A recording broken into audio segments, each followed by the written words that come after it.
You have life easy lording over everyone and thing, shouted Prince Alexandrite, the grandson of the Emperor of the Universe, whom he was shouting at. Quit it, boy, moaned the Emperor, who had a splitting migraine from his hectic day negotiating with warring alien delegates. Honestly, you have it easy, moaned Fred, the Emperor. Can you stop arguing with yourself, Dad? Said Fred and Alexandrite's son, storming into the room and shouting at the arguing time traveler Fred and Alexandrite. Why? Asked Fred, not relishing starting another argument with his painful head. You are disturbing the ball guests, snapped back their son Lakelandite, glaring at them.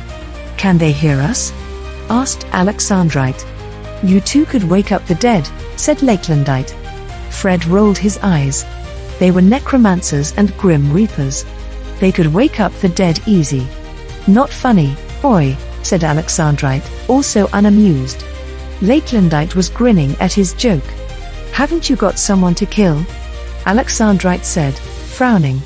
Stop judging me, replied Lakelandite, who was fate's hitman seen as a serial killer by the rest of the world, but his father knew better than to think him a serial killer killing at random. It's my job, laughed Alexandrite, the judge of the dead. Go judge a corpse, replied Lakelandite to Alexandrite, whose day job was a coroner. Alexandrite sneered. Fred stifled back a laugh. Alexandrite noticed he glared at Fred for it. Fred looked ashamed. Sorry, Blake, said Fred, using Alexandrite's human name. You take me for granted too much, Fred, Alexandrite said to his elder time-traveling self. Fred. You do. What about me? Am I chopped liver? Asked Fred, feeling hurt being told that. Oh. Trade places and get it over with, you are the same man, no one will know the difference, snapped back Lakelandite, fed up with their bickering. The time travelers glared at their son and thought for a moment and looked at each other. I have a beard, said Alexandrite. My God. Shave, said Lakelandite, rolling his eyes. I don't have a beard, moaned Fred. Change your appearance, enchantment. You are a sorcerer. Do I have to pose as both of you? Said Lakelandite, who changed into Alexandrite. Won't Anna know the difference? Said Alexandrite of his and Fred's wife. I'm not going there, said Lakelandite, going slightly green as he left them to find a place to throw up. He has a point, said Fred. Yes, you look good with a beard, chuckled Alexandrite. Oh, quit it, Blake, moaned the immortal eternally 25 Fred, embarrassed. I hate beards. Well, will you trade places with me? Asked Alexandrite. Okay, for a day, said Fred. Okay, let's swap diaries of what to do, said Alexandrite. Yes, Fred agreed. Later in the afterlife, Fred sat listening to his favorite band Coldplay a little too loudly when his son walked into his office in his Reaper form to talk, not enjoying the music. Why is your phone making noises, Necromancer? Asked the king of the Grim Reapers, who was listening to music loudly on his mobile phone. His son, another Reaper, was holding his phone, which was beeping loudly. Lakelandite, the Necromancer, looked at his phone. It says the sound is 90 decibels. 30 minutes at that level will make you deaf, said the son. You better turn it down, Dad. I'm already deaf, moaned the father, turning off his music in a hissy fit. Lakelandite was happy the noise was off. Not deaf. Deaf, you old corpse. Fred felt awkward. What do you want? Asked Fred. I was wondering how you were going, said Lakelandite. Fine, lied Fred, who was overwhelmed because he was swamped with work, which was why he started listening to the music. If you need help, Gramps remember just asked me, said Lakelandite. You know it's me? Said Fred, who didn't know Lakelandite recognized him. Hard not to, said Lakelandite. Am I that obvious? Asked Fred nervously. No, I recognized the phone. You have a black phone. Dad's phone is blue, said Lakelandite.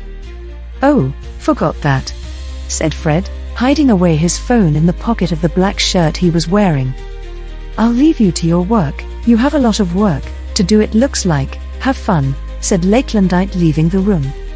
Fred moaned and stared at it, wondering how Alexandrite stayed sane with it. Later, Fred went to Blake's home where he met Blake and his wife, who Fred was looking forward to seeing. He was planning a romantic night at home. "Hi, my angel," said Fred, who was tired after a busy day signing and judging. "Hi, honey," said his wife Angela, or Anatase, smiling. She knew who he was. "How was your day as Blake, Fred?" she asked. "Harder than I thought it would be. I did his magic act at his theater, and did Reaper duties and judged 300 souls and signed so many papers in my hand is killing me," moaned Fred. "I wonder how Blake's going," pondered Anna curiously. "Forget about him. The night is wonderful tonight," said Fred, her other husband. "Is it?" said Anna, who hadn't noticed. Fred and Anna nervously ventured into their wild backyard jungle, hoping not to be caught by grim reapers who were on their way to the afterlife world, which was in their backyard too. Fred, shirtless, and Anna in a red gown, were sneaking into their large backyard. They felt very romantic, and the moon was teasing at their hearts, calling them outside into the moonlight. Their hearts felt wild as the garden. They could seldom be together at night. Soon as they found a quiet place to sit together, their passions overwhelmed them, as they sat, embracing passionately. Anna's black hair shined like silver in the moonlight, and Fred's form looked athletic and perfect as they kissed. There was a strange noise. The lovers turned to see what it was. Fred and Anna nervously stood up, embarrassed. "I'll never get the sight of you two like that out of my head," shouted Lakelandite, their son, disgustedly. "How on earth did you think you were born?" asked Fred. Lakelandite threw up again. Anna looked humiliated, being caught by her stepson with his father. She felt like a bad parent. "What do you want, boy?" asked the Emperor of the Universe. "I want a planet named after me," joked Lakelandite, trying to forget what he just saw. "Oh? Really? Who'd want to live on a planet called Necromancer, boy?" Fred said seriously. "You have a son named after you, boy. You don't need a planet. Morgan sent me to fetch you. You are needed." "My other dad keeps falling asleep in the summit," said Lakelandite, seriously. "I better bail him out." "By my angel," said Fred, being led away by their son after they all bade each other good luck and goodbye. Fred changed in his house for work and got a lift to the summit to save his younger time-traveling self, who was posing as him. Blake left the room under the pretense of visiting the men's room. The delegates at the summit were mocking the Emperor for falling asleep in a boring speech, and Morganite, the Prime Minister of the Universe, Anna and Fred's son, was trying, actually failing, to regain control of the situation. Fred and Blake changed clothes with each other, Blake being told off for making them a laughingstock. Blake left the summit to go home to Anna, and Fred took Blake's place in the summit, regaining control easily. The next day, Fred posed as Blake in his day job as coroner in the morgue.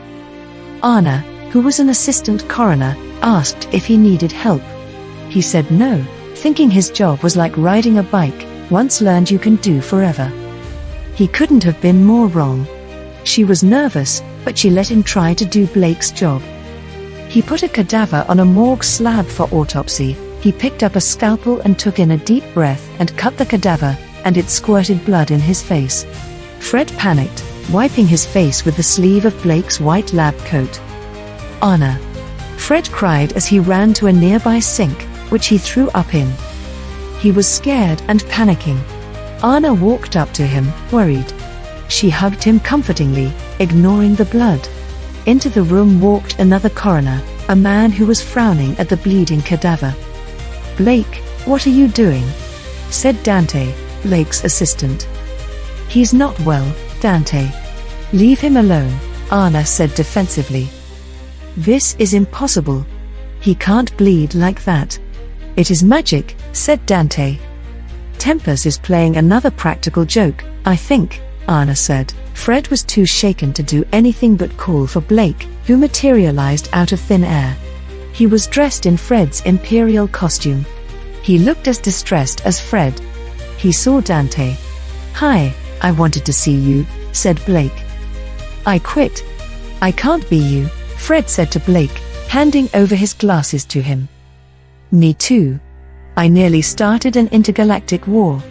Morgan, the intergalactic prime minister, asked me to get you. He's trying to defuse it," said Blake. "What's this?" asked Dante. "Gramps and I traded places," confessed Blake. "You traded places? Whatever, for? That is unethical. He can't work here?" snapped Dante. "I was a doctor," said Fred, still in shock. "You don't work here," said Dante.